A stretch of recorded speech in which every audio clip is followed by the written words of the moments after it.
तुमचं मन जे विचार करतं तेच घडतं. तुम्ही मनातनं जे ठरवता तेच निर्माण होतं. या जगातली कुठलीही गोष्ट तुमच्यावर परिणामच करू शकत नाही. तुमच्या मनातला विचारच तुमच्या मनावर परिणाम करतो. ही सगळ्यात मोठी वस्तुस्थिती आहे. त्यामुळे सगळ्यात मोठी गोष्ट स्वतःला घडवायचं असेल तर आधी स्वतःच्या मनाला घडवलं पाहिजे. हे सगळ्यात गरजेचं आहे. सगळ्यात सामर्थ्यशाली जर कुठली गोष्ट असेल, ज्याला मी अनलिमिटेड पॉवर बँक म्हणतो, ती आहे तुमचं मन. सगळ्यात महत्वाची गोष्ट, ताकदवान मन. एका कैद्याला मृत्यूदंडाची शिक्षा झाली. आता मृत्यूदंड देणं म्हणजे त्याला फासावर चढवणं. पण काही शास्त्रज्ञांना प्रयोग करायचे होते. त्यांनी न्यायमूर्तींना विनंती केली की या कैद्याला फासावर चढवून मृत्यूदंड देण्यापेक्षा याला विषारी सर्पाचा दंश देऊन आपण मृत्यूदंड देऊया. न्यायमूर्तींनी मान्यता दिली. त्याच दिवशी त्या कैद्याला सांगितलं, परवा सकाळी 11 वाजता तुला विषारी सर्पाचा दंश होईल आणि तू मरशील, तुला मृत्यूदंड दिला जाईल. 2 दिवस त्या कैद्याच्या डोक्यात एकच विचार होला की मला आता विषारी सर्पाचा दंश होईल आणि मी मरेन, विषारी सर्पाचा दंश होईल आणि मी मरेन. मृत्यूदंडाची वेळ जवळ आली. 10 वाजले. सगळे शास्त्रज्ञ, ते सगळे अधिकारी गोळा झाले. त्या कैद्याच्या डोळ्यावर पट्टी बांधली आणि त्याला सांगितलं, आता काही क्षणात तुला विषारी सर्पाचा दंश होईल आणि तू मरशील. पण प्रत्यक्षात त्याला विषारी सर्पाचा दंश करायच्या ऐवजी शास्त्रज्ञांनी 2 टाचण्या घेतल्या आणि 2 टाचण्या त्याला टोचल्या. त्याला वाटलं झाला, विषारी सर्पाचा दंश झाला. अर्ध्या तासात त्याच्या तोंडातून फेस आला आणि पुढच्या 1.5 तासात शरीर काळं निळं पडून तो मरण पावला. प्रत्यक्षात विषारी सर्प चावला होता का? विषारी सर्प तुम्हाला मारत नाही, तुमच्या मनातला विचार तुम्हाला मारून टाकतो. ही सगळ्यात महत्वाची गोष्ट आहे. तुम्ही सकारात्मक विचार केला तर सगळं सकारात्मक घडेल. तुम्ही नकारात्मक विचार केला तर नकारात्मकच घडेल. हे सगळ्यात आणि सगळ्यात महत्वाचं आहे. तुम्ही कोण आहात काही फरक पडत नाही, तुम्ही विचार काय करता याने फरक पडतो. तुम्ही आता कोण आहात काही महत्वाचं नाही, तुम्ही उद्या कोण बनणार ते सगळ्यात आणि सगळ्यात महत्वाचं आहे. तुमच्या मनात ठरवून घ्या, मला काय व्हायचंय, काय व्हायचंय. जे ठरवाल ते तुम्ही होणारच. जगातली कुठलीही शक्ती त्याला रोखू शकत नाही. ही गोष्ट पहिली लक्षात असू द्या. अनलिमिटेड पॉवर बँक, काही करू शकता तुम्ही, काही. तुमच्या मनात तेवढं सामर्थ्य आहे, प्रचंड सामर्थ्य, अति प्रचंड सामर्थ्य आहे. एका प्रश्नाचं मला उत्तर द्या. जंगलातला सगळ्यात उंच प्राणी कोण? जिराफ. जंगलातला सगळ्यात धूर्त आणि हुशार प्राणी कोण? कोल्हा. जंगलातला सगळ्यात धिप्पाड ताकदवान प्राणी कोण? हत्ती. आणि जंगलातला सगळ्यात वेगवान प्राणी कोण? चित्ता. आणि जंगलचा राजा कोण? का? सिंह का? तो जिराफासारखा उंच नाही, हत्तीसारखा धिप्पाड नाही, चित्त्यासारखा वेगवान नाही, कोल्यासारखा हुशार नाही. मग सिंह राजा का? सिंहाला कुणीतरी विचारतं, तू राजा का? सिंह म्हणतो, मला वाटतं म्हणून. सिंह राजा का? त्याला वाटतं म्हणून. प्रश्न हा आहे की तुम्हाला काय वाटतं, तुम्हाला काय व्हायचं आहे ते तुम्ही होणार. वाटणं महत्वाचं आहे. तुमच्या आई वडिलांना काय वाटतं अजिबात महत्वाचं नाही, तुमच्या टीचर्सना काय वाटतं अजिबात महत्वाचं नाही. तुम्हाला काय वाटतं ते सगळ्यात आणि सगळ्यात महत्वाचं आहे. सगळ्यात महत्वाचं ते वाटणं पहिल्यांदा घडू द्या. ज्याला स्वतःचं ध्येय लवकर ठरवता आलं त्याला अफाट उंची गाठता आली. सचिन तेंडुलकरला इयत्ता 4थी मध्ये कळालं आपण उत्तम फलंदाजी करू शकतो. त्याच्या वडिलांनी सांगितलं, तुला हे करायचं आहे ना, कर. सचिन तेंडुलकर खेळत राहिला, खेळत राहिला. 16व्या वर्षी मैदानावर उतरला, जागतिक कीर्तीचा फलंदाज झाला. इरफान पठाण 9वीत असताना क्रिकेट खेळायला लागला, तोही भारतीय संघात गेला. पण सचिन तेंडुलकर इतकं यश त्याच्या वाट्याला नाही आलं का? सुरुवात उशिरा झाली. जेवढ्या लवकर सुरुवात कराल तितकं अधिक अधिक अधिक तुम्ही उंचीवर जाल. हाच काळ आहे. तुम्ही ठरवून घ्या काय व्हायचंय, ठरवून घ्या. अफाट ताकदीचे व्हाल, अफाट उंचीवर जाल. सगळ्यात महत्वाचं आहे ते. सगळ्यात. एका राज्याचा प्रधान जंगलातनं निघाला होता. त्याच वेळी त्याचं लक्ष एका झाडावर गेलं. त्या झाडावर एक गुराख्याचा पोरगा त्या झाडाची फांदी छटत होता. त्याच्याकडे बघून प्रधानाला हसू फुटलं. याचं कारण तो गुराख्याचा पोरगा ज्या फांदीवर बसला होता तीच फांदी कुऱ्हाडीने तोडत होता. प्रधानाच्या लक्षात आलं, पुरता मंद दिसतोय, ज्या फांदीवर बसलाय तीच फांदी तोडतोय, याला बहुतेक डोक्याचा भाग दिसत नाहीये. आणि खरं होतं तो मंदच होता, अडाणी होता, अज्ञानी होता, पण दिसायला राजबिंडा होता, देखणा होता. त्याच्या त्या रूपाकडे बघितलं आणि त्या प्रधानाला एक कल्पना सुचली. काही दिवसापूर्वीच त्या राज्याच्या राजकन्येनं या प्रधानाचा घोर अपमान केला होता. त्याला राजकन्येचा बदला घ्यायचा होता. राजकन्या अत्यंत विद्वान संस्कृत पंडित होती. बदला घ्यायला त्याला हा गुराख्याचा पोर योग्य वाटला. त्याने त्या गुराख्याच्या पोराला खाली उतरवलं. त्याला सांगितलं, तू अडाणी आहेस, कुणाला सांगू नको, तुला काही येत नाही, कुठं बोलू नकोस, तू मंद आहेस, तोंडच उघडू नको. मी तुला राजपुत्राचं रूप देईन आणि राजा पुढं तो अत्यंत विद्वान पंडित आहे म्हणून सांगेन, फक्त हो म्हण. या गुराख्याच्या पोराला त्या प्रधानानं अत्यंत राजबिंड्या राजपुत्राचं रूप दिलं आणि अत्यंत विद्वान पंडित म्हणून त्यांनी राजासमोर त्याला हजर केलं. आपल्या विद्वान राजकन्येसाठी याच्यासारखा दुसरा विद्वान वर मिळणार नाही हे त्यांनी राजाला पटवून दिलं. राजकन्येलाही मान्य झालं, लग्न झालं. आणि एकांतात या राजकन्येनं आपल्या या विद्वान पतीला प्रश्न विचारला, अस्ति कश्चित वाग्विशेष. त्याला काहीच कळेना. अस्ति कश्चित वाग्विशेष, प्रश्न संस्कृत मधला आहे. तुम्हाला वाङ्मयाचं काही विशेष ज्ञान आहे का? अहो त्याला कसलंच ज्ञान नव्हतं, वाङ्मयाचं कसलं विशेष ज्ञान. त्याला काही कळेना, तो नुसताच काही वेळानंतर राजकन्येला कळलं, याला काही येत नाही, हा मंदबुद्धी आहे, हा अडाणी आहे, हा अज्ञानी आहे, आपली फसवणूक झालीये. ती राजकन्या त्याला अद्वा तद्वा बोलायला लागली. तिनं त्याचा प्रचंड अपमान केला. तसा तो गुराख्याचा पोर पेटून उठला आणि राजकन्याला म्हणाला, आता निघतोय, परत येईन ना, विद्वान पंडित म्हणून परत येईन. आणि त्याच क्षणी त्या गुराख्याच्या पोरानं राजवाडा सोडला आणि जंगलची वाट धरली. जंगलात तो ज्ञानसाधना करत राहिला, अखंड अखंड अखंड ज्ञानसाधना. काली मातेच्या मंदिरात ज्ञानसाधना केली म्हणून कालिदास झालेला तो गुराख्याचा पोर कवी कुलभूषण महाकवी कालिदास ठरला. गुराख्याचा पोर जर कवी कुलभूषण होत असेल तर या जगात कुणाला कसलीच अडचण नाही. कुणी काहीही घडू शकतं, कुणी काहीही बनवू शकतं. ही सगळ्यात महत्वाची गोष्ट, फक्त निश्चय हवा. निश्चयाचा दृढ निश्चय व्हायला हवा. दृढ निश्चय तुम्हाला झपाटलेपण देतो, झपाटलेपण तुम्हाला समर्पण करायला भाग पाडतं आणि समर्पण तुम्हाला यश देतं. ही सगळ्यात महत्वाची गोष्ट आहे. ध्येय ठरवा, काय करायचं आहे आणि झोकून द्या स्वतःला. तुम्ही कोण आहात काही फरक पडत नाही, अजिबात पडत नाही. शिक्षक वर्गातनं दिलेला उतारा तपासत होते. एका मुलानं तो उतारा आणला नव्हता. शिक्षक चिडले, हात पुढं कर. छड्या मारत निघालेले. त्या मुलानं हात पुढं केला पण छडी मारणार. तोच शिक्षकाने त्या मुलाच्या हाताकडे बघितलं आणि त्याचा हात बघितल्यावर त्यांनी उगारलेली छडी माघारी घेतली आणि त्या मुलाला म्हणाले, तुला मारून तरी काय उपयोग आहे, तुझ्या हातावर विद्येची रेषाच नाही. त्या मुलाला वाईट वाटलं. त्यानं शिक्षकांना विचारलं, गुरुजी हातावर विद्येची रेषा कुठं असते? गुरुजींनी सांगितलं, इथं इथं इथं रेषा असते, तुझ्या हातावर नाहीच आहे ती, उपयोग काय तुला मारून तरी. अचानक काय वाटलं कुणास ठाऊक, मुलगा सरकन वर्गाच्या बाहेर गेला. 5 मिनिटांनी परत आला. त्यावेळी त्याचा हात रक्ताळलेला होता. गुरुजींनी विचारलं, हे काय? तो मुलगा म्हणाला, त्या नियंत्यानं जी विद्येची रेष माझ्या हातावर काढली नाही ती मी बाहेर जाऊन चाकून काढून आलोय. आता मला विद्या घेण्यापासून कुणी रोखू शकणार नाही, कुणीच रोखू शकणार नाही.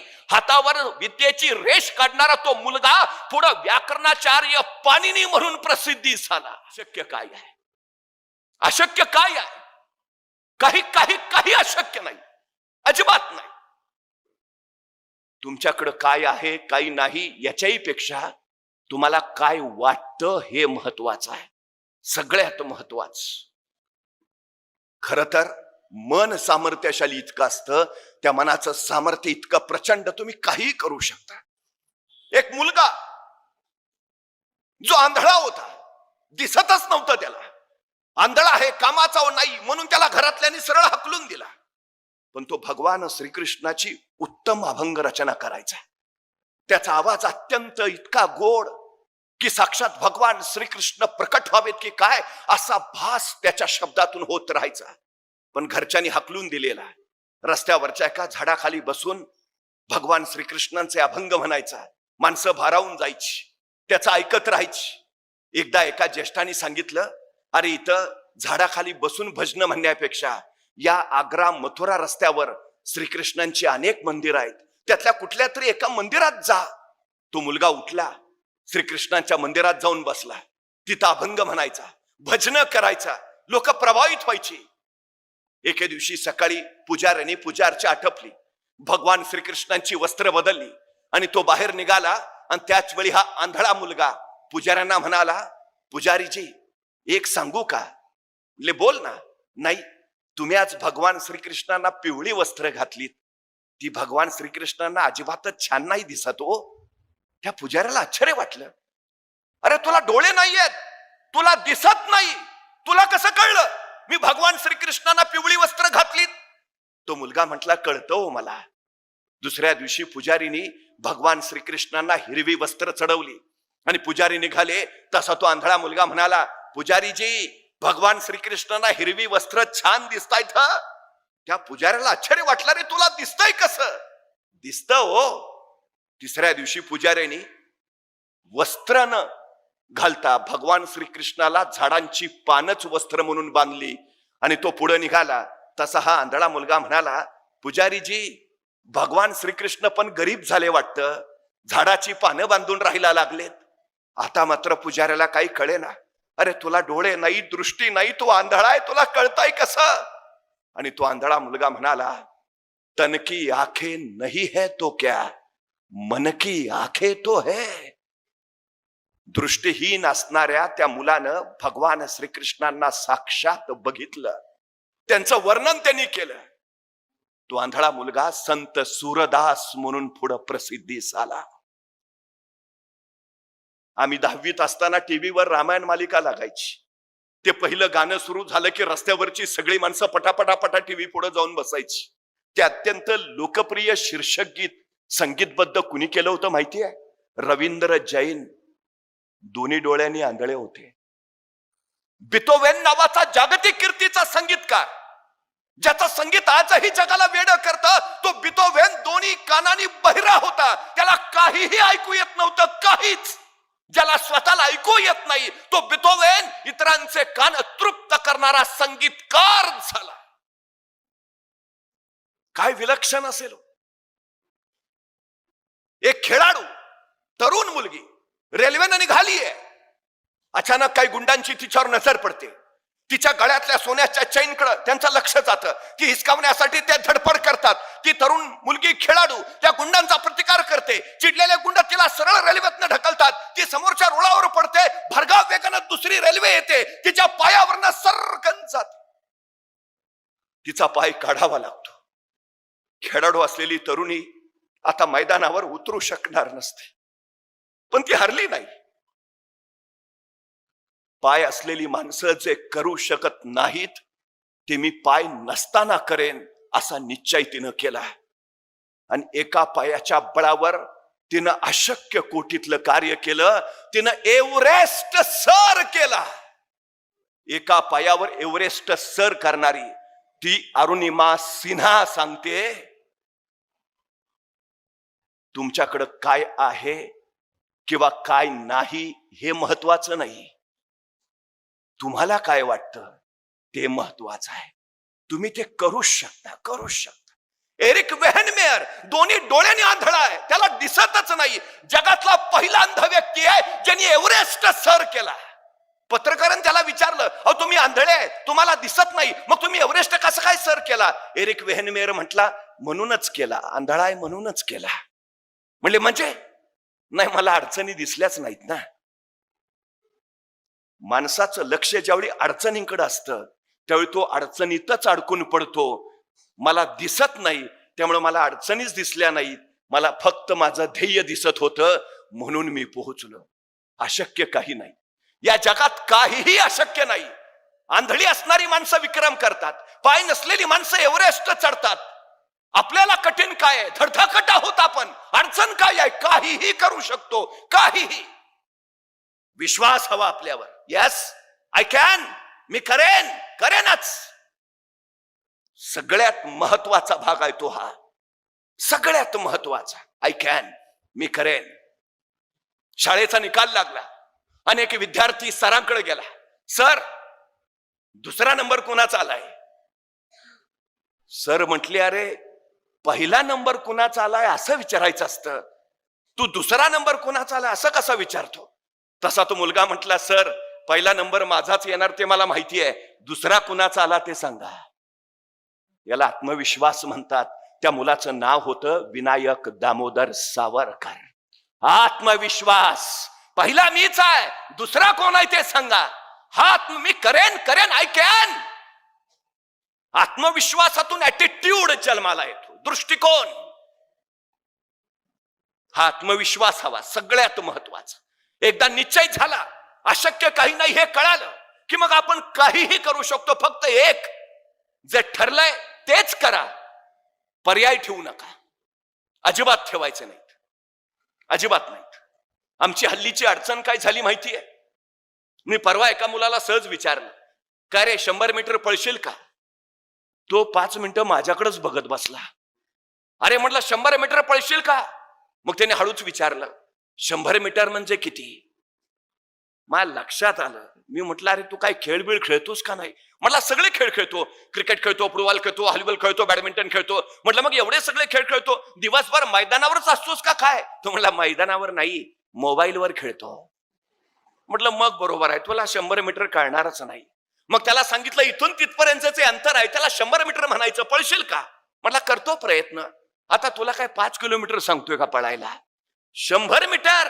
तो म्हटला करतो ना प्रयत्न. मग त्याला मी विचारलं, बरं मला सांग, हे 100 मीटर अंतर पार करायला तुला किती वेळ लागेल? तो 5 मिनिटं अंतरच बघत बसला. अरे म्हटलं सांग ना. मग हळूच म्हटला, 5 मिनिटं तरी लागतील. 100 मीटरला 5 मिनिटं? अरे ऑलिम्पिक मध्ये हुसेन बोल्टचं रेकॉर्ड 9.98 सेकंदाचा आहे. हुसेन बोल्ट 10 सेकंदात 100 मीटर पळतो. तू 15 सेकंद म्हण, 20 सेकंद म्हण, 25 सेकंद म्हण, का 5 मिनिटं? माझं मला माहिती आहे ना. अरे तुला सांगितलं ना 5 मिनिटं लागतील. मला सुचायचंच बंद झालं. तेवढ्यात त्याचा मित्र धावत आला. ए पळ, कुत्रा पिसाळलाय. एवढ्या भयान वेगात पळत सुटला. 7 सेकंदात 100 मीटर.